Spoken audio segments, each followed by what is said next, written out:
الإسلام ما في جماعات، جماعة الإخوان ولا جماعة التبليغ ولا صوفية ولا شيعة، في كتاب وسنة. السلام علیکم ورحمۃ اللہ وبرکاتہ. الحمد للہ رب العالمین والصلاة والسلام على سید الانبیاء والمرسلین وعلى آلہ وصحبہ اجمعین ومن تبعہم بإحسان الى یوم الدین. اما بعد. محترم حضرات، آج سے ہم ہر اتوار کے بعد مغرب صلاۃ کے بعد انشاءاللہ قواعد الاربعہ اسلام کی کتاب کو شرح کے ساتھ سننے والے ہیں. بس شروعات کرنے سے پہلے اللہ سے ہمارا یہ دعا ہے کہ اللہ سبحانہ و تعالی ہم جو کوشش کرنے والے ہیں اس کو صحیح معنی پر کرنے کی اور اس کو غور سے سن کر اس میں غور اور فکر کرنے کی، اپنی خود کی اور اپنے اہل و عیال کی، والدین کی اصلاح کر لینے کی، اور اس سے ہمیں فائدہ حاصل کرنے کی توفیق نصیب فرمائے. آمین. محترم حضرات، القواعد الاربعہ یعنی 4 قاعدے، 4 ایسے اہم قاعدے جو توحید اور شرک سے تعلق رکھنے والی ہیں، جس کی تفصیل ہم انشاءاللہ کتاب کے اندر اچھے سے سنیں گے. لیکن کتاب کو سننے سے پہلے کتاب کے مؤلف کون ہیں اور ان کا عقیدہ اور منہج کیا ہے، ان کی زندگی کے چند جھلکیاں کیا ہے، ہم سنیں گے تاکہ یہ کتاب ہمیں سننے میں آسان ہو جائے. اس کتاب کے لکھنے والے مؤلف شیخ الاسلام امام محمد ابن عبد الوہاب رحمہ اللہ ہے. ان کا سلسلہ نسب اس طرح ہے: محمد بن عبد الوہاب بن سلیمان بن علی بن محمد بن احمد بن راشد بن برید بن محمد بن مشرف بن عمر. اور ان کا جو سلسلہ نسب ہے بنو تمیم کے خاندان سے جا کر ملتا ہے، اور عرب کے جو دنیا کے بڑے علماء گزرے ہیں ان میں سے اکثر کا تعلق اسی خاندان سے ہے، جن کے بارے میں بتایا گیا کہ یہ قیامت سے پہلے دجال اور اس کے لوگوں کے لیے سخت ہوں گے. ہم اشد الناس. دجال کے جو روایتیں آئے ہیں ابو تمیم سے، ان کی جو ہے خاندان سے ہے. تو بہرحال ان کا جو ہے نسب ان سے جا کر ملتا ہے. شیخ صالح العثیمین رحمہ اللہ لے لو، اسی طرح کئی سارے اساتذہ ہیں کبار میں جو اسی جو ہے تمیمی خاندان سے تعلق رکھتے ہیں. بہرحال ان کی پیدائش 1115 ہجری میں ہوئی ہے، اور ان کی پیدائش سعودیہ کے شہر اوئینہ کے اندر دیندار گھرانے میں ہوئی ہے. ان کے ابو خود ایک عالم دین ہے اور ان کے دادا بھی عالم دین میں سے ہیں. اس لیے بچپن سے ان کی تعلیم اور تربیت صحیح اسلام کی روشنی پر ہوئی. ان کی تعلیم کے بارے میں آتا ہے کہ جب یہ 10 برس کی عمر سے گزرے تب وہ اپنا پورا قرآن کا حفظ مکمل کیے تھے. یعنی 10 سال کے عمر میں ہی انہوں نے الحمدللہ پورے قرآن کا حفظ کر لیا تھا، بہت سے علمی سفر بھی کیے۔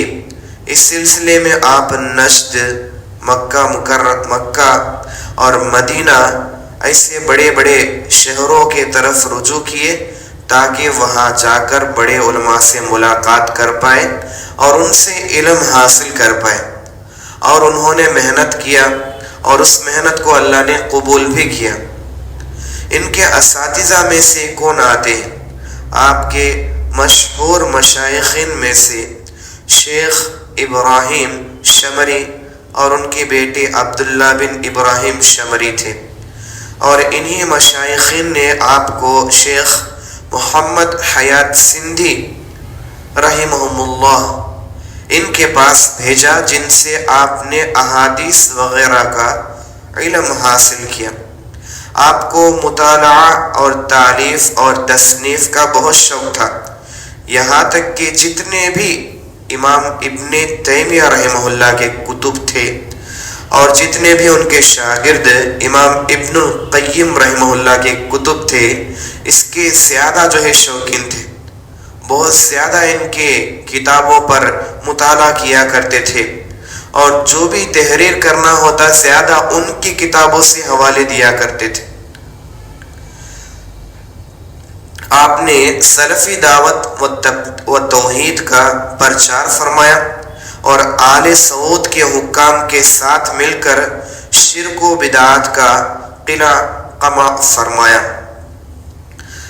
جو بھی آل سعود ہے ان سے مل کر انہوں نے اللہ کے فضل سے سعودی عرب کے اندر شرک اور مشرکینوں کے خلاف بہت جنگ کیا ہے، بدعات اور بدعتیوں کے خلاف منحرف العقیدہ جو بھی رہتے، منحرف المنہج جو بھی رہتے، جو لوگ اہل السنہ والجماعہ کے عقیدے سے ہٹ رہے ہیں، ان کے جتنے بھی اصول ہیں وہ اسلام کے خلاف ہے، ایسے لوگوں کے خلاف انہوں نے بہت بڑا جنگ کیا ہے۔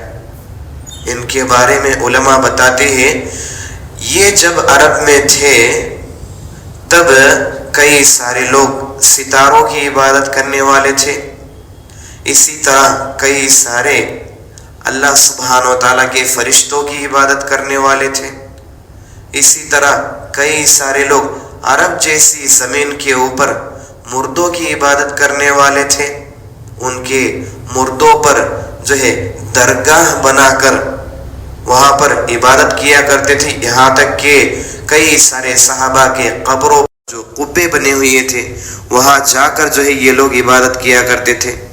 جو عبادتیں اللہ کے لیے خاص ہیں وہ ان مرے ہوئے لوگوں کے لیے ادا کیا کرتے تھے، اور اس طرح کئی سارے چیزیں، جادو جو عمل ہے اس کے خلاف، تعویذات اس عمل کے خلاف انہوں نے بہت محنت کیا ہے اللہ کے فضل سے۔ اسی لیے آج ہم اس سعودی والی زمین کو امن والا زمین دیکھتے ہیں۔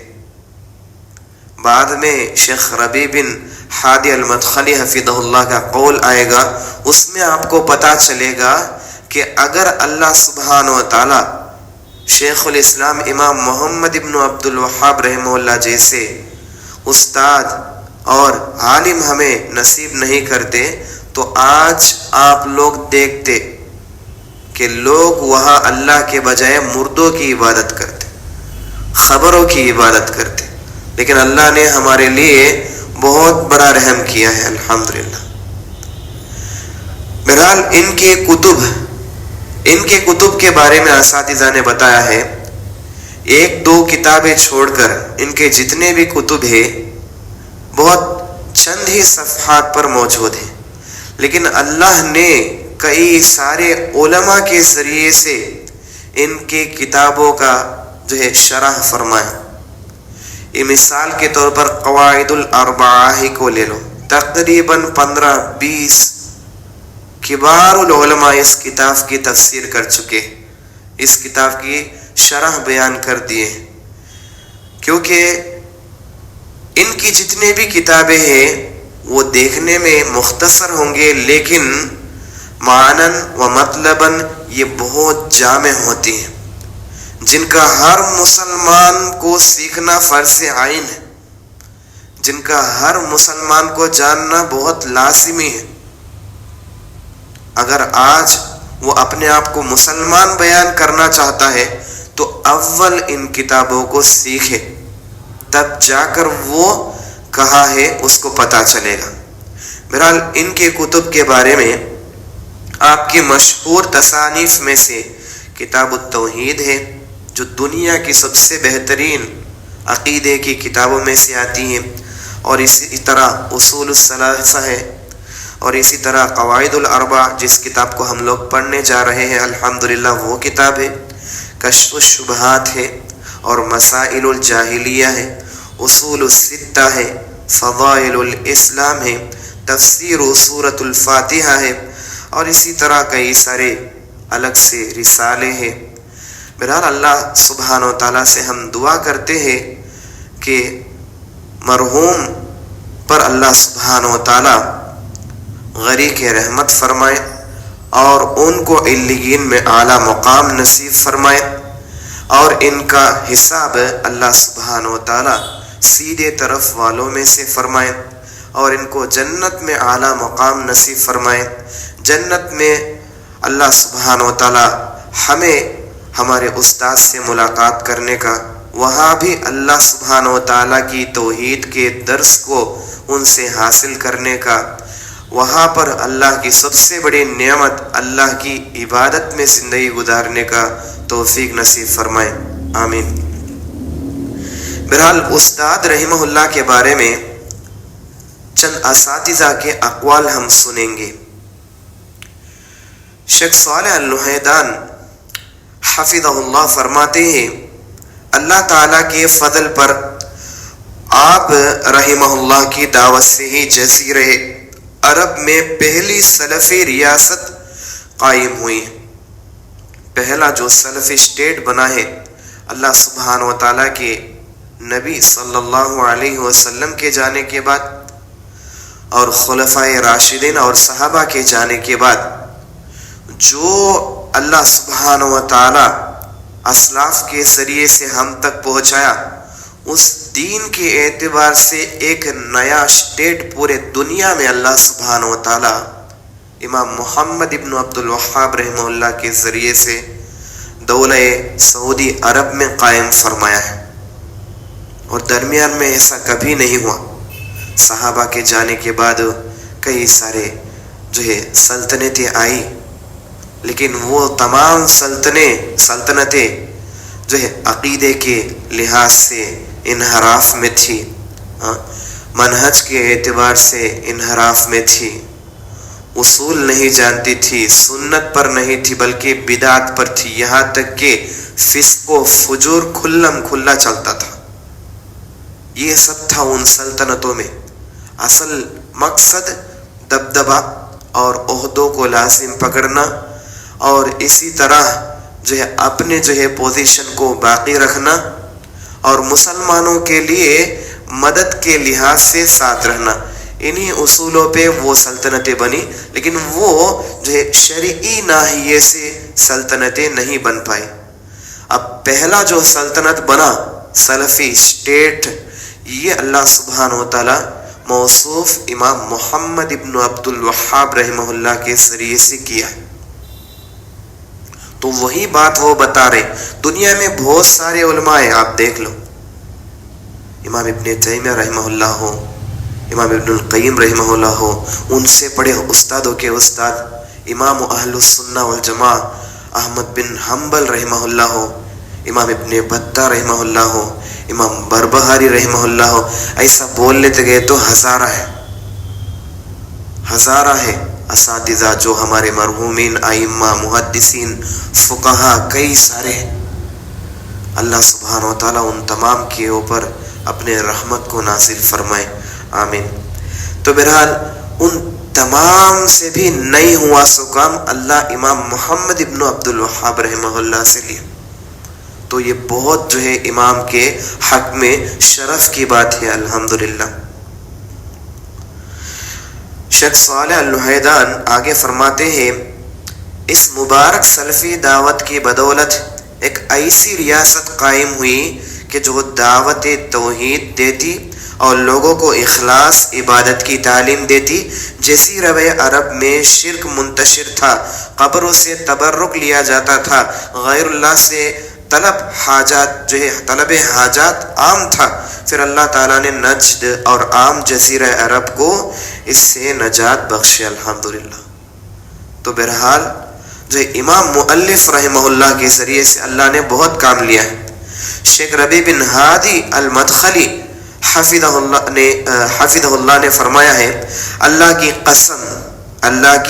قسم ہے، اگر امام محمد ابن عبد الوہاب رحمہ اللہ کی دعوت اور سلفی منہج کے آثار اور ان کے جو ہے راستے کے بچے ہوئے بقایا جات یہ نہ ہوتے تو آپ آج اس ملک سعودی عرب کے باشندوں کو بھی باقی کے ملکوں کے طرح قبروں کے آگے سجدہ ریز پاتے، لیکن اسی سبب سے ان کی حفاظت ہو رہی ہے، الحمدللہ۔ مگر اب بھی اس مسئلے پر توجہ نہ دی گئی تو یہ توحید کی عدم تعلیم اور اس کی شان گھٹانے کا معاملہ بہت گمبھیر ہے، اور یہ اتنا آسان و سہل مسئلہ نہیں ہے کہ ہم اس سے خواب غفلت میں پڑے رہیں اور ایسے لوگوں کو جذبات کی مزید تسکین کا سامان کرے جو ہمارے نوجوانوں کو عقلوں کو بگاڑ کر چھوڑتے ہیں اور ان کی جھوٹی تعریفوں کی پل باندھتے ہیں اور ان کے بارے میں خاموشی اختیار کرے، بلکہ ہماری حالت تو یہ ہے کہ ہم ان کی اسی سیاسی انحراف پر تائید کرتے ہیں اور حوصلہ افزائی کرتے ہیں جس کے ذریعے سے منحرف لوگ اس وطن، اس سرزمین توحید پر حملہ آور ہیں۔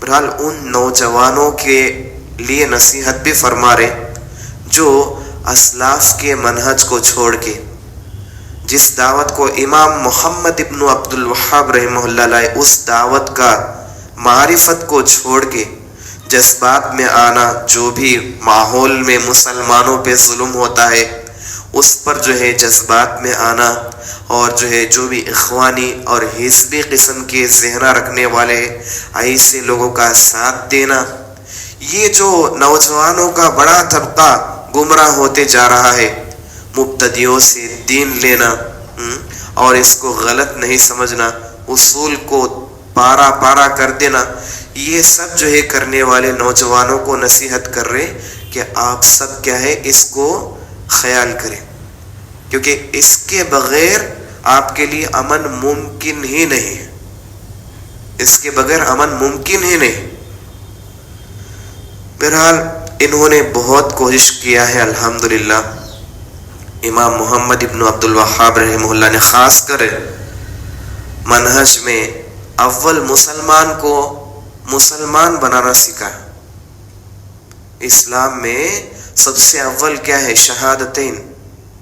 ان کے اصول استاد رحمہ اللہ نے بیان فرمائی، اور ان کے بارے میں شیخ ربیع بن ہادی المدخلی حفظہ اللہ فرماتے ہیں، جیسا ہے تو امام محمد ابن عبد الوہاب رحمہ اللہ کلمہ لا الہ الا اللہ محمد الرسول اللہ کے اوپر محنت کیے اور ان کے اولاد محنت کیے، یہ محنت کبھی بھی نہیں ہوئی تھی، وہی سی محنت تھی۔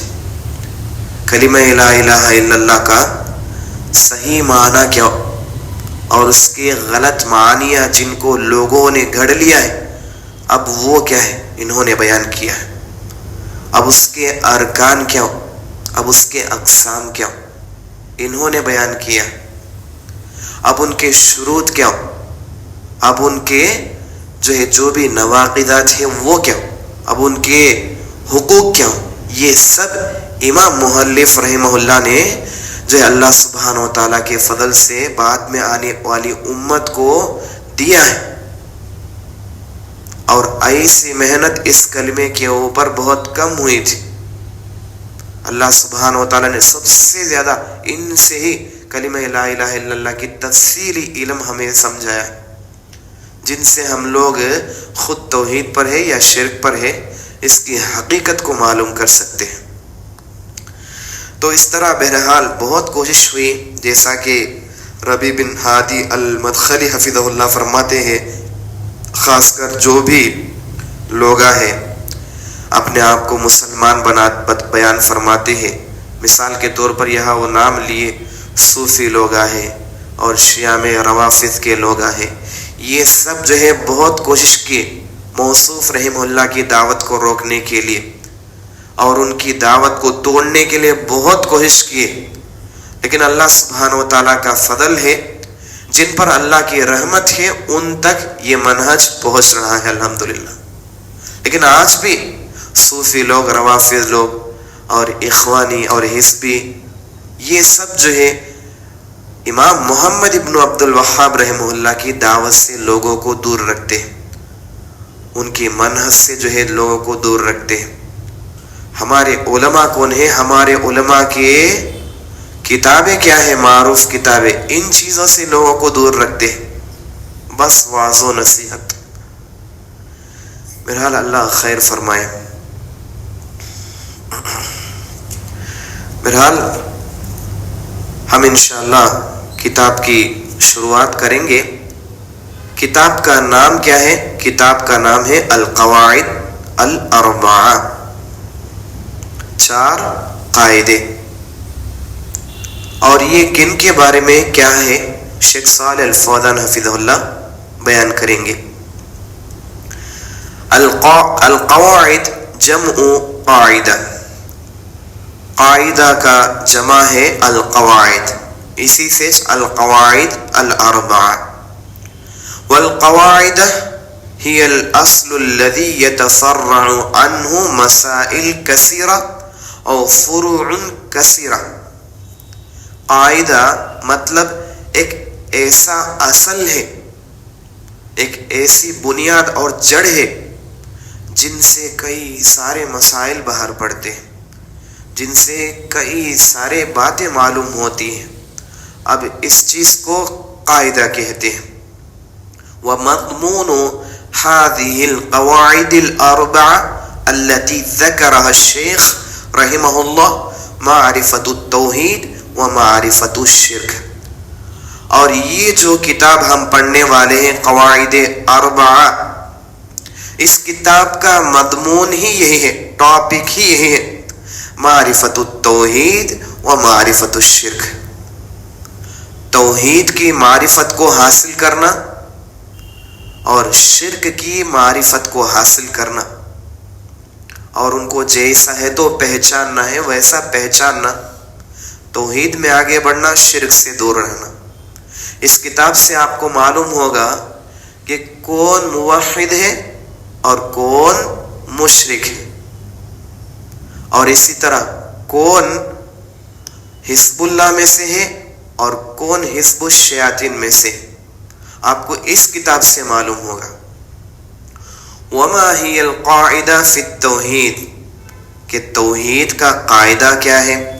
وما ہی القاعدہ فی الشرک، اور شرک کے اندر کیا قاعدہ ہے۔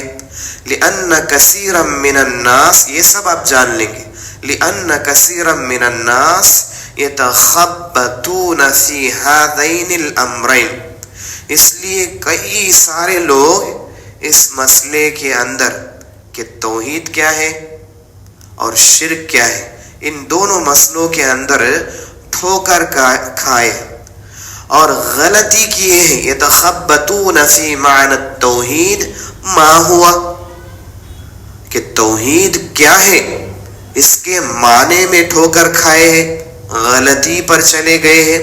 وَيَتَخَبَّطُونَ فِي مَعْنَى الشِّرْكِ، اور توحید کیا ہے اس کے معنی میں جو ہے انسان کئی سارے غلطی پر چلے گئے ہیں۔ كُلُّ يُفَسِّرُهُمَا عَلَى حَسْبِ هَوَى، اور ہر ایک کیا ہے توحید کو اپنے نہج کے لحاظ سے، اپنے ہوا، اپنے خواہشات، ان کے بنیاد پر، اپنے نفس، ان کے بنیاد پر جو ہے لوگوں کو سمجھاتے ہیں، یہاں تک کہ قبروں پہ سجدہ ریز ہونے والا شخص بھی میں توحید پر ہوں بولتا ہے، یہاں تک کہ اللہ کے نبی کی رسالت کو ٹھکرانے والے، ان کی نبوت کو آخری نبوت نہیں ماننے والے، یہاں تک کہ اللہ کے بجائے اللہ کے رسول سے، اللہ کے نبی کے داماد سے مدد مانگنے والے اپنے آپ کو توحید پر ہے بول کے بتاتے ہیں، روافضہ۔ تو ہر ایک کی تفصیل اس میں آئے گی کہ کون اصل موحد ہے، کون حقیقی مشرک ہے، سب اس میں بحث ہوگا انشاءاللہ۔ ولیکن الواجب، شیخ صالح فرماتے ہیں ہمارے لیے یہ ضروری ہے، لیکن ہمارے لیے یہ ضروری ہے اننا نرجع فی تقعیدنا الی الکتاب والسنہ، ہمارے لیے ضروری ہے کہ ہم رجوع کریں کن کی طرف؟ ہمارے آبا و اجداد کی طرف، یا ہمارے جمعیت کے بڑے جو ہے لوگوں کی طرف؟ کس کی طرف؟ نام نہاد، شہرت پسند، عہدہ پسند لوگوں کی طرف؟ کس کی طرف؟ کتاب و سنت کی طرف، جس سے ہماری ہمیشہ کی کامیابی لکھی ہوئی۔ لیکون ھذا التقعید تقعیدا صحیحا، اور یہ جو طریقہ ہے، یہ جو رجوع ہے، یہ صحیح رجوع ہے، سلیمن جو ہے سلامتی والا جو ہے رجوع ہے، جس سے آپ پر سلامتی ہو سکتی ہے، مأخوذا من کتاب اللہ و سنت رسولہ صلی اللہ علیہ وسلم، جو کتاب و سنت سے اور رسول اللہ صلی اللہ علیہ وسلم سے جو ہے منسلک ہے۔ لا سیما فی ہذین الامرین العظیمین، جب تک ہے تو ہمیں ان دونوں چیزوں کے، عظیم چیزوں کے بارے میں نہیں جانتے، ہمارے لیے کوئی جو ہے فائدہ نہیں ہے۔ پہلا تو توحید ہے اور دوسرا شرک ہے۔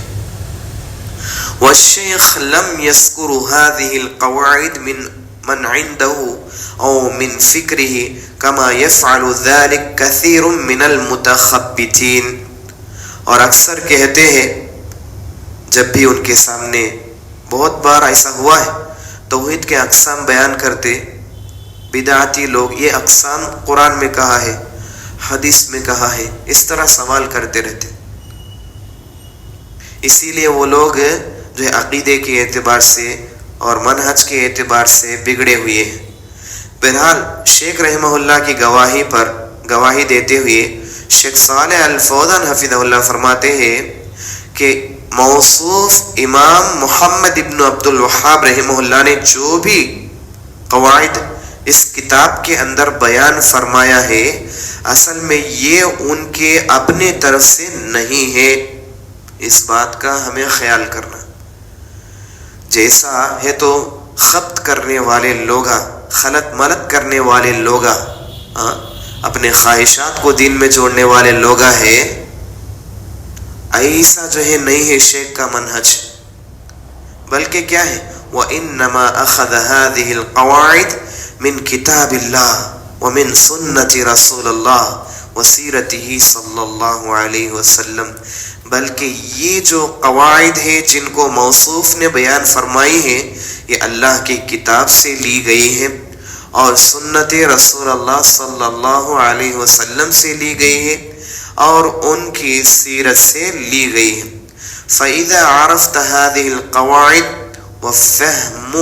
وَفَهْمَتِهُمَا سهل عليك بعد ذلك معرفة التوحيد الذي بعث الله به رسله وأنزل به كتبه، جب ہے تو آپ موصوف سے توحید کے قاعدوں کو جان لیں گے، توحید کا پہچان کر لیں گے، جس دعوت کے لیے اللہ نے اپنے رسولوں کو آسمان سے کتابیں نازل فرما کے جو ہے دعوت کا حکم دیا ہے، اس کا اصل مقصد آپ جان لیں گے۔ وَمَعْرِفَةُ الشِّرْكِ الَّذِي حَذَّرَ اللَّهُ مِنْهُ وَبَيَّنَ خَطْرَهُ وَالضَّرُورَةَ فِي الدُّنْيَا وَالْآخِرَةِ، اور شرک کی معرفت کو بھی آپ جان لیں گے جب آپ اس کتاب کو پڑھیں گے، جس بات سے اللہ نے ہمیں روکا ہے، جس بات پر عمل کرنے سے ہمارے لیے خطرہ ہے، نقصان ہے، دنیا میں بھی اور آخرت میں بھی. ایسی تمام چیزوں کے بارے میں تفصیل سے آپ لوگ جان پائیں گے. وَهَذَا أَمْرٌ مُهِمٌّ جِدًّا، اور یہ بہت اہم جو ہے امر ہے، بہت جو ہے اہم جو ہے معاملہ ہے. وَهُوَ أَلْزَمَ عَلَيْكَ مِنْ مَعْرِفَةِ أَحْكَامِ الصَّلَاةِ وَالزَّكَاةِ وَالْعِبَادَاتِ وَسَائِرِ الْأُمُورِ الدِّينِيَّةِ لِأَنَّ هَذَا هُوَ الْأَمْرُ الْأَوَّلِ والأساس، لأن الصلاة والزكاة والحج وغيرها من العبادات لا تصح إذا لم تبنى على أصل العقيدة الصحيحة وهي التوحيد الخالص لله. شیخ صالح الفوزان حفظہ اللہ فرماتے ہیں یہ بہت اہم معاملہ ہے، ان کی معرفت کا علم حاصل کرنا یہ بہت ضروری ہے، بلکہ یہ آپ سب کے اوپر لازم ہے. کس سے پہلے؟ احکام شریعت کو سیکھنے سے پہلے. صلاۃ، اسی طرح صیام، زکوٰۃ، حج وغیرہ جتنے بھی احکامات ہیں ان کو سیکھنا چاہیے. ایک مومن سیکھتا ہے اور اپنے اعمال کو درست کرتا ہے، لیکن ان سب سے اول ہمارے لیے توحید ہے. کیوں؟ اس لیے کہ لا تصح اذا لم تبن علی الاصل العقیدۃ الصحیحہ. جب آپ عقیدہ صحیحہ کی طرف جو ہے آپ کا جو بھی عقیدہ ہے مبنی نہیں ہوگا تو آپ کے عبادت کا کوئی فائدہ نہیں ہوگا. جیسا غیر مسلم ہے، جیسا ملحد، کفار، مشرکین ہے، ایسا ہی عمل ہوگا. ان کے اعمال جیسا ہوا میں اڑا دیے جائیں گے، ویسا ہی جو ہے وہ مسلمان جو عقیدے میں تو جو ہے کمزور ہے، عبادات میں تو بہت غلو کرتا ہے، کوئی فائدہ نہیں اس کا. تو بہرحال اول کیا ہے؟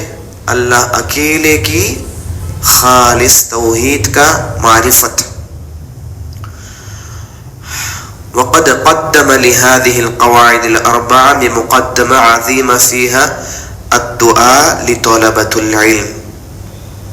یہاں سے کتاب کو شروع کرنا چاہتے ہیں شیخ صالح الفوزان حفظہ اللہ، تفسیر لانا چاہتے ہیں.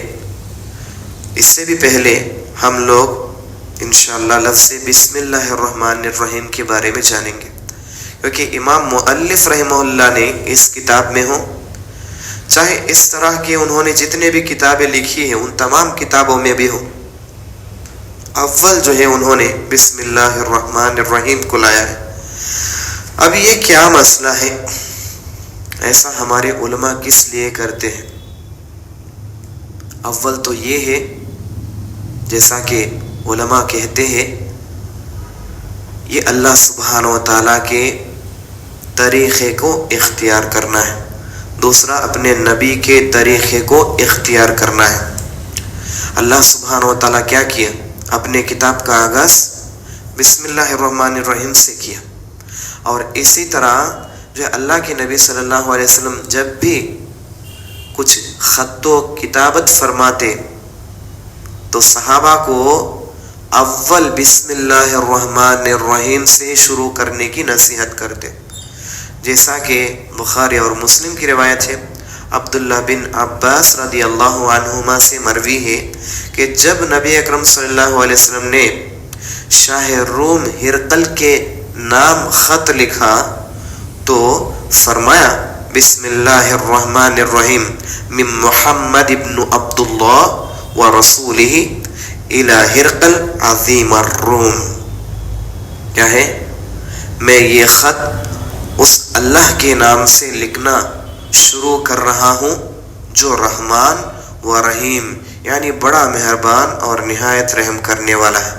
محمد اللہ کے بندے اور اس کے رسول کی طرف سے یہ نامہ شاہ روم ہرقل کے نام ہے بول کے اللہ کے نبی ایسا پہلے بسم اللہ الرحمن الرحیم لکھواتے تھا.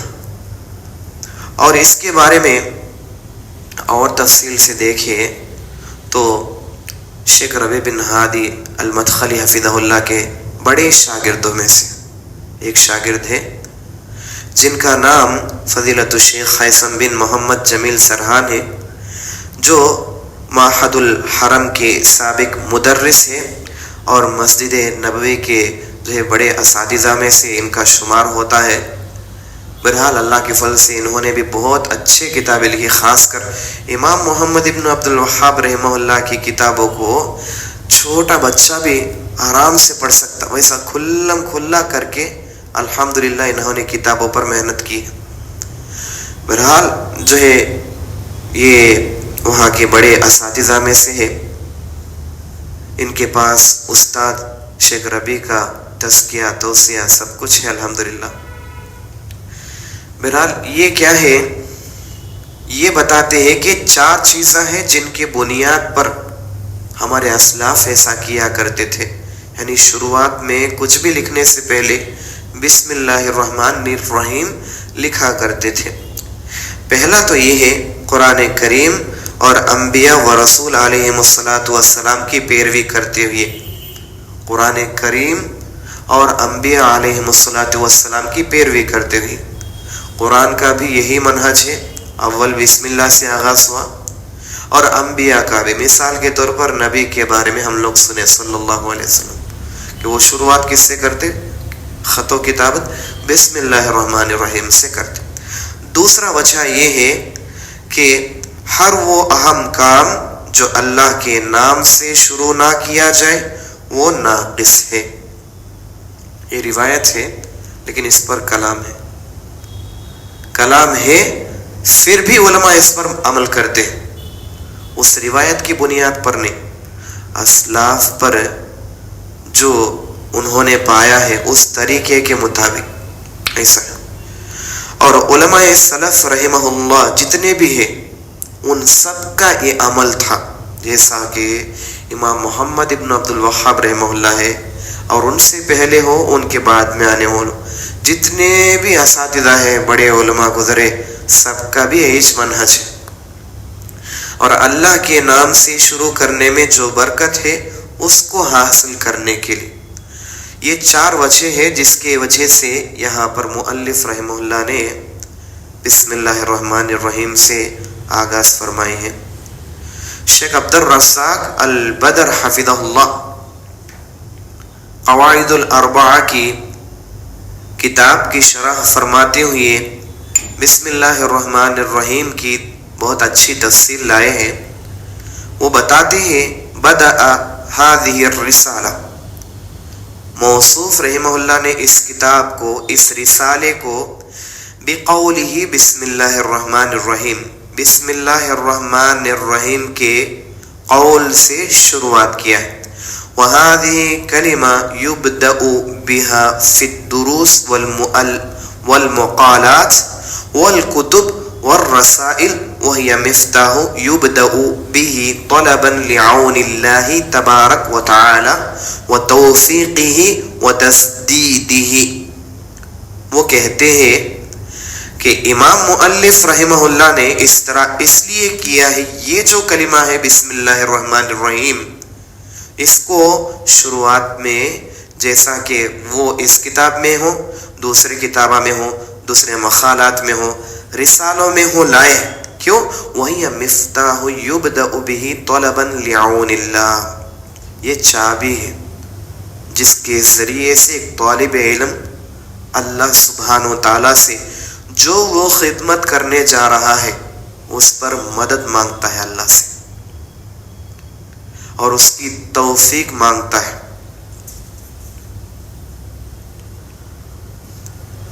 فقولک بسم اللہ الرحمن الرحیم هذه کلمہ استعانہ، یہ جو کلمہ ہے بسم اللہ الرحمن الرحیم، یہ کلمہ استعانہ ہے، یعنی اللہ سے مدد مانگنے کے خاطر ہے۔ تبدأ کلامک او کتابک او دخولک او خروجک او غیر ذلک مما بسملۃ لاجلہ، استاد ہو، ہمیں ہو، کوئی بھی ہو، کوئی امر شروع کرنے سے پہلے بسم اللہ پڑھنا ہو، لکھنے سے پہلے بسم اللہ الرحمن الرحیم کر لکھنا ہو، یہ سب جو ہے ایک اچھے طالب علم کی عادتوں میں سے جو اللہ سے مدد مانگتا ہے. تبدأ بالبسملہ طالبا بذلك عون اللہ. ہر طالب علم بسم اللہ الرحمن الرحیم کو اس لیے شروع کرتا ہے تاکہ وہ اللہ کی اس سے مدد حاصل کر سکے جل وعلا. ولہذا قال العلماء رحمهم اللہ. شیخ عبد الرزاق البدر حفظہ اللہ کہتے ہیں اسی لیے ہمارے علماء رحمهم اللہ کہتے ہیں الباء فی بسم اللہ باء الاستعانہ. یہ جو بسم اللہ اسم الگ ہے جس کا معنی نام ہے، اور لفظ با جس سے کلمے کی شروعات ہوئی اس کا جو ہے وہ جو حرف ہے وہ الگ ہے. اور وہ حرف کس کے لیے آتا ہے؟ علماء رحمہم اللہ فرماتے ہیں الاستعانہ، اللہ کی مدد کے لیے. اے ابدأ مستعینا باللہ طلبا لعونہ، یعنی اس کا معنی یہ ہے کہ ہم اللہ سبحانہ و تعالیٰ کی پناہ چاہتے ہوئے اس امر کو شروع کر رہے ہیں. اس کا مدد ہم لوگ شامل ہونے کے لیے اس میں جو ہے جو بھی کار خیر ہے اس کو جو ہے اس کے لیے اللہ سے مدد جو ہے مدد کا مطالبہ کر رہے ہیں، ایسا معنی آتا تبارک و تعالی. بہرحال یہ جو لفظ ہے بسم اللہ الرحمن الرحیم یہ اصل میں ہمارے لیے برکت کے لیے، اللہ سے مدد کے لیے ہے. اصل میں یہ با جو ہے با کے بدلے میں یہ تھا اکتب بسم اللہ، اکتب بسم اللہ، میں لکھتا ہوں اللہ کے نام سے، ایسا تھا. لیکن یہ سب محذوف ہے. بس اللہ سبحانہ و تعالیٰ کیا فرمایا؟ بسم اللہ الرحمن الرحیم. وفی البسملہ، اور بسم اللہ الرحمن الرحیم کی اور تفصیل لاتے ہوئے شیخ عبد الرزاق البدر حفظہ اللہ فرماتے ہیں وفی البسملہ، اور بسم اللہ الرحمن الرحیم کے اندر اجتماعت ثلاثت اسماء حسنى للہ تبارک و تعالی، اللہ سبحانہ و تعالیٰ کے اسماء حسنہ میں سے 3 عظیم ناموں کا ذکر ہے. اولها اسمہ تبارک و تعالی اللہ. اس کلمے میں بسم اللہ الرحمن الرحیم، اس کلمے اول 3 ناموں میں سے اول ہے نام لفظ اللہ. ومعناه كما قال ابن عباس رضی اللہ عنہما، جس کا معنی جیسا کہ امام عبداللہ ابن عباس رضی اللہ تعالی عنہما بیان فرماتے ہیں اللہ ذو الالوہیہ والعبودیہ علی خلقہ اجمعین. امام جریر الطبری رحمہ اللہ اپنے کتاب تفسیر طبری کے اندر ابن عباس رضی اللہ تعالی عنہ کا قول نقل کرتے ہیں جس میں اللہ کا جو لفظ ہے اس کا معنی ہے. ابن عباس رضی اللہ عنہما فرماتے ہیں لفظ اللہ کے معنی میں ذو الالوہیہ، الوہیت والا، ذو الالوہیہ الوہیت والا، والعبودیہ عبادت کا لائق، علی خلقہ اجمعین تمام مخلوق کے اوپر. ذو الالوہیہ، الوہیت ہم لوگ سنتے رہتے، مطلب کچھ اور نہیں، عبادات جتنے بھی عبادات ہیں ان تمام کو ہمیں اکیلے اللہ کے لیے خالص کرنا. یہ خالص کرنا ہی ذو الالوہیہ ہے. یعنی جو بھی ہم الہ مان کر عبادتوں کو انجام دیتے ان سب کو اکیلا مستحق اللہ ہے سمجھنا. پورے کائنات میں جتنے بھی مخلوقات ہیں ان سب میں الوہیت کا مستحق واحد رب ذوالجلال اللہ سبحانہ و تعالیٰ کو سمجھنا. جو بھی عبادت کرے وہ اکیلے اللہ کے لیے کرے. جو بھی آپ عبادت میں گناہوں سے بچے وہ اکیلے اللہ سبحانہ و تعالیٰ کے لیے کرے، تبھی آپ کا عبادت قبول ہوگا، کیونکہ آپ سب کا خالق و مالک، رازق و مدبر، رب ذوالجلال وہی اکیلا ہے، کوئی دوسرا نہیں ہے۔ اب جو ہے وہی آپ کے عبادتوں کو دیکھنے والا ہے اور ان پر آپ کو جزا و سزا کے دن بہترین بدلہ دینے والا ہے۔ اس کے علاوہ کائنات میں کوئی ذرہ بھی ایسا نہیں ہے جس کے لیے ہم عبادت کر سکتے ہو، جو ہماری عبادتوں کو قبول کر سکتا ہو، جو ہمیں ثواب سے نواز سکتا ہو، ایسا کوئی شے ہے ہی نہیں۔ اور لفظ اللہ کے بارے میں آتا ہے جتنے بھی اللہ سبحانہ و تعالیٰ کے اسماء حسنی ہیں، ان تمام میں سب سے اول، سب سے افضل اور اعلیٰ نام لفظ اللہ ہے۔ فَاسْمُهُ تبارک و تعالی اللہ يدل على اوصاف الکمال۔ یہ جو نام ہے اللہ سبحانہ و تعالی کا، لفظ اللہ، اسم اللہ، یہ اللہ سبحانہ و تعالیٰ کے اوصاف جو کمال درجے پر پہنچ چکے ہیں، جن کا انسان خواب و خیال میں بھی تصور نہیں کر سکتا، یہ اللہ سبحانہ و تعالیٰ کے بارے میں لفظ اللہ کے نام سے معلوم ہوتا ہے۔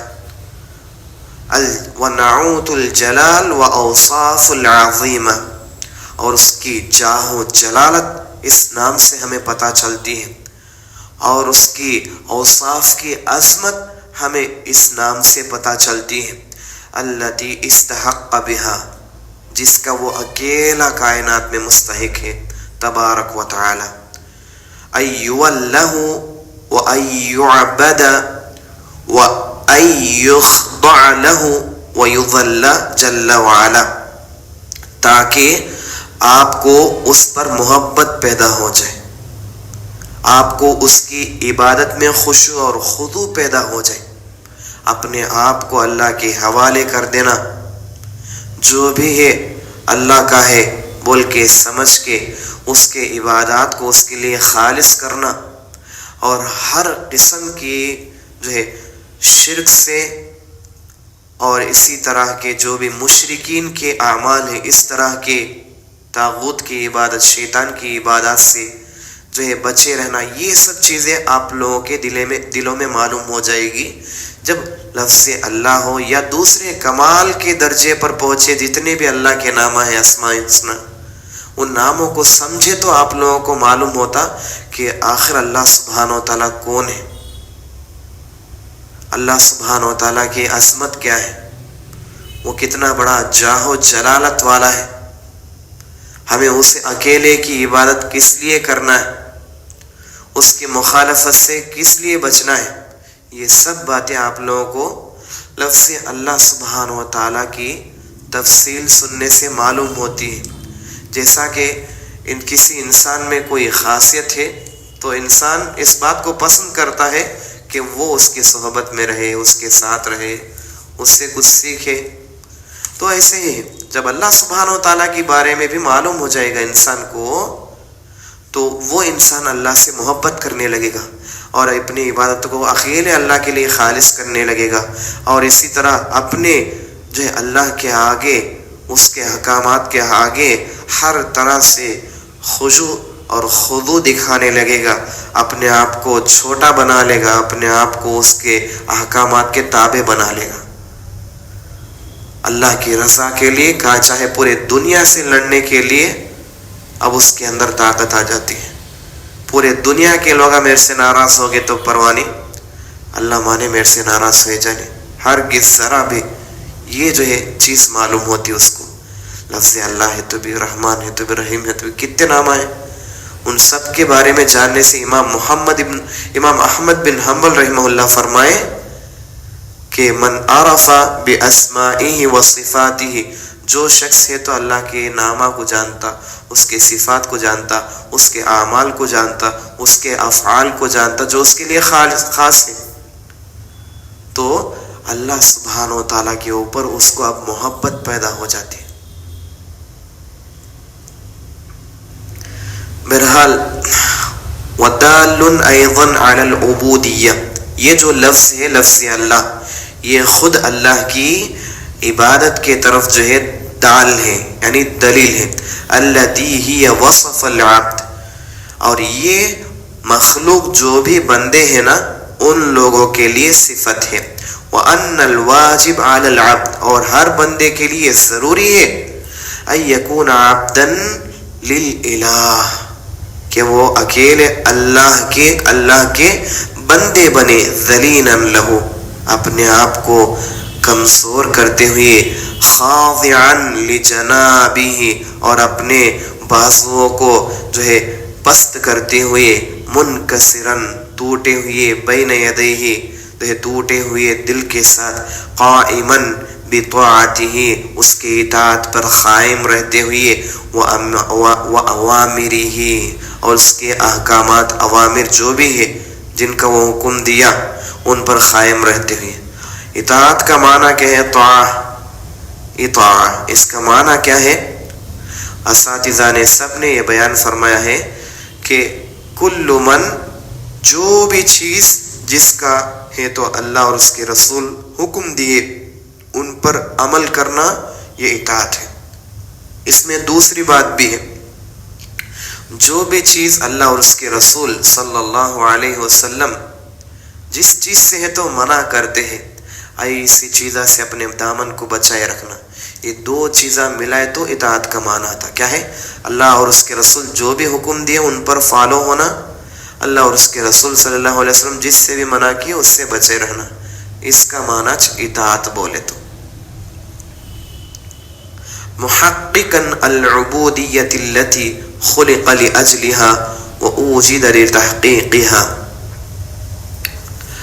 تحقیق کے ساتھ اللہ کی عبادت، تاکہ اس کے مخلوق اس کے اصل مقصد کو پا سکے، یہ اصل مسئلہ ہے۔ بہرحال اس کے بعد زیادہ تفصیل نہیں آئی ہے، بس اتنی تفصیل ہے کیونکہ یہ کتاب کا اصل مقصد الگ ہے، 4 اہم قواعد کو بیان کرنا، اس لیے مختصر تفسیر کے ساتھ شیخ عبد الرزاق البدر حفظہ اللہ آگے بڑھ جاتے ہیں۔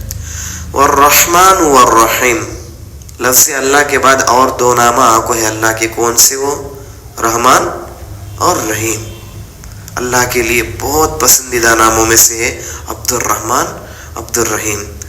بہرحال رحمان کا معنی اور رحیم کا معنی بتاتے ہوئے عبد الرزاق البدر حفظہ اللہ فرماتے ہیں، اسمانی دالانی علی ثبوت الرحمہ صفت اللہ،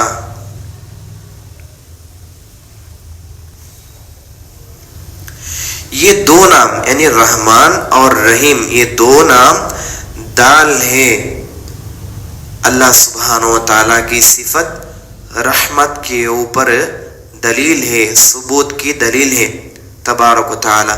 واسمہ جل وعلا الرحمن يدل على صفت الرحمہ القائمہ به سبحانہ، یہ جو نام ہے الرحمن، یہ دال ہے اللہ سبحانہ و تعالیٰ کی صفت رحمت قائمہ کے اوپر، یعنی اللہ کی جو رحمت ہے وہ قائم ہے، اللہ سبحانہ و تعالیٰ کی رحمت قائم ہے، ہر ایک پر موجود ہے دنیا میں۔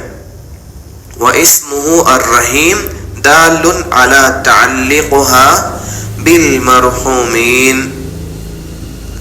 اور یہاں پر ان کا استاد کا کہنا ہے کہ جو رحیم ہے یہ دال ہے، یعنی دلیل ہے کن پر؟ جو لوگ مرحومین ہیں ان کے اوپر، انبیاء، اولیاء، ایسے جو لوگ ہیں ان کے اوپر بول کے بتا رہے۔ بہرحال اور بھی علماء ہیں جو ان کی تفصیل بیان فرمائے، آسان تفصیل کیا بولے تو رحمان کا معنی بھی رحم کرنے والا، رحیم کا معنی بھی رحم کرنے والا، لیکن بہت فرق ہے دونوں میں۔ الرحمن فی الدنیا والرحیم فی الآخرہ. خلاص اللہ دنیا میں ہر ایک پر رحم کرتا ہے، چاہے انہوں کوئی بھی ہو، چاہے ان فاسق ہو، فاجر ہو، مبتدع ہو، منافق ہو، مشرک ہو، کافر ہو، ملحد ہو، کوئی بھی ہو، اللہ ہر ایک پر رحم کرتا ہے. اگر اللہ کی رحمت نہیں ہے تو وہ دنیا میں زندہ نہیں رہتے، ان کو ایک گھٹ پانی تک نصیب نہیں ہوتا. اللہ کے پاس اس دنیا کی کوئی حیثیت نہیں ہے، اس وجہ سے یہاں جو بھی ہے ان لوگوں کو اللہ سبحانہ و تعالیٰ اپنے رحمت سے کھلاتا ہے، پلاتا ہے، ہر نعمت سے نوازتا ہے. مسلمانوں کے لیے ہی اللہ ہوا دیتا ہے ایسا تو نہیں ہے، مسلمانوں کو ہی کھلاتا پلاتا ہے ایسا تو نہیں. اللہ ہر ایک کو کھلاتا ہے، پلاتا ہے تاکہ وہ لوگ سدھر جائیں، سنبھل جائیں، اکیلے اللہ کی طرف پلٹ جائیں. اللہ سبحانہ و تعالیٰ نے اس دنیا میں ہمیں امتحان کے لیے بھیجا ہے. اب اس کا اصل جو مقصد ہے اس کو جان کر کامیاب ہونے کی کوشش کرے تو ہمیشہ کا فائدہ، یہاں بھی اور وہاں بھی. تو بہرحال اللہ سبحانہ و تعالیٰ دنیا میں ہر ایک پر رحم کرتا ہے، لیکن والرحیم فی الآخرہ، صرف مومنوں پر رحمت ہوگی اللہ کی کل حشر کے میدان میں، اور کسی پر نہیں. وہ چاہے کتنے بھی خالص لوگوں کے لیے محنت کرنے والے لوگ، خدمت کرنے والے لوگ، دنیا میں جتنے بھی مخلوق ہیں ان سب کی خدمت کیو، لیکن اللہ سبحانہ و تعالیٰ کی اکیلے کی توحید کی طرف نہیں آئے ہوں، ان کی توحید کا کوئی فائدہ نہیں. غیروں میں کئی سارے لوگ ہیں جو اخلاق کے اعتبار سے اچھے مظاہر، مثال کے طور پر غریبوں کو کھلانا، ڈونیشن کرنا، فنڈز دینا، بڑا جو ہے مدد کرتے، جو ہے غریبوں کے لیے دوائیوں کا انتظام کرنا.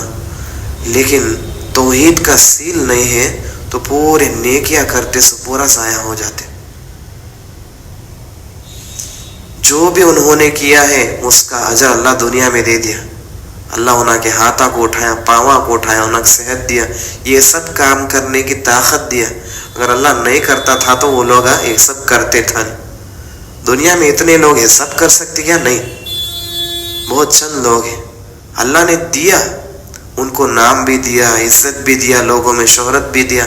انہوں مر گئے تو بھی کئی سارے لوگ فلا فلا ایسا کر کو گئے بول کے لوگ یاد رکھتے. لیکن اس دنیا میں جو بھی ملنا ہے ان کو مل چکا ہے. آخرت میں اب ان کے لیے کچھ بھی نہیں ہے. آخرت میں جو کچھ بھی ہے وہ مومنوں کے لیے ہے. اللہ سبحانہ و تعالیٰ کچھ رحم کرے گا، یہ صرف جو ہے مومنوں کے اوپر ہی ہے، مسلمان نہیں.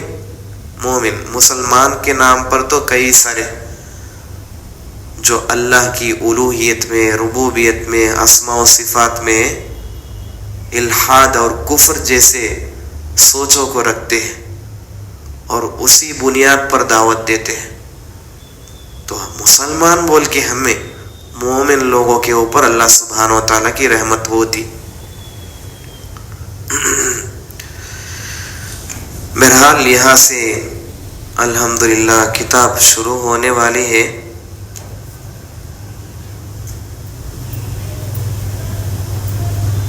انشاءاللہ ہم آگے کے درس میں کتاب کو شروع کرنے کی کوشش کریں گے. بس اللہ سے دعا ہے کہ اللہ سبحانہ و تعالی ہم اس کتاب میں ہر قسم کی افراد و تفرید سے بچنے کی، جو حق ہے ان کو ہمارے اسلاف علماء سے، اور جو ان کے منہج پر ہے اور جو ان کے جو ہے منہج کے اعتبار سے دعوت دیتے ہیں، ایسے علماء سے ہمیں سیکھنے کی، سمجھنے کی اور عمل کرنے کی توفیق نصیب فرمائیں، اور اپنے حالتوں کو درست کرنے کی، اپنے اہل و عیال کو ان باتوں کو بتانے کی، ان کو سمجھانے کی، ہمیں توفیق نصیب فرمائے۔ اللہ سبحانہ و تعالی ہم سب کے ساتھ خیر کا معاملات نصیب فرمائے۔ ہر ایک کو ہم میں سے اللہ تعالی صحیح علم کے ساتھ صحیح توفیق بھی نصیب فرمائے۔ جیسا ہے تو ہمارے صحابہ تھے، ہمارا مرتے دم تک یہی دعا ہے کہ اللہ سبحانہ و تعالی جیسا ہے تو انہوں لوگ اللہ اور اس کے رسول کے اوپر ایمان لائے، ویسا ایمان لانے کی پوری کوشش کرتے ہوئے اسی کوشش میں زندگی گزارنے کی، اسی کوشش میں ہمیں مرنے کی توفیق نصیب فرمائے۔ جیسا ہے تو دین انہوں اللہ کے نبی سے صلی اللہ علیہ وسلم لیے اور ہم تک امانت کے ساتھ پہنچائے، ہمیں ویسے ہی دین کو جیسا وہ لوگ حاصل کرے اور ہم تک پہنچائے حاصل کرنے کی توفیق نصیب فرمائے۔ مرنے سے پہلے ہمارے حالتوں کو ہمیں درست کر لینے کی، ایمان کے حالت میں اور صحیح منہج کے حالت میں ہمیں مرنے کی توفیق نصیب فرمائے۔ موت کے وقت کلمہ ہمارے زبانوں پر آسان ہونے کی توفیق نصیب فرمائے۔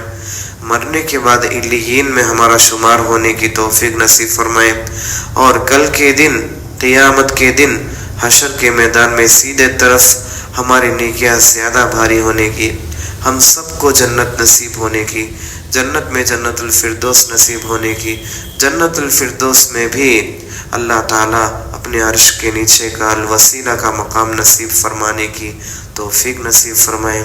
ہمارا سب سے بڑا دعا یہی ہے کہ ہم جس کے لیے دنیا میں آئے ہیں، جس کے لیے دنیا میں جی رہے ہیں، جس کی عبادتیں کرتے ہوئے اس خالق و مالک، رازق و مدبر و مصرف رب ذوالجلال کا، اس عظمت والے رب ذوالجلال کا جل جلالہ کا مبارک چہرہ دیکھنے کی اور اس کے ہاتھوں سے ہم اپنی مہمان نوازی پانے کی توفیق نصیب فرمائے۔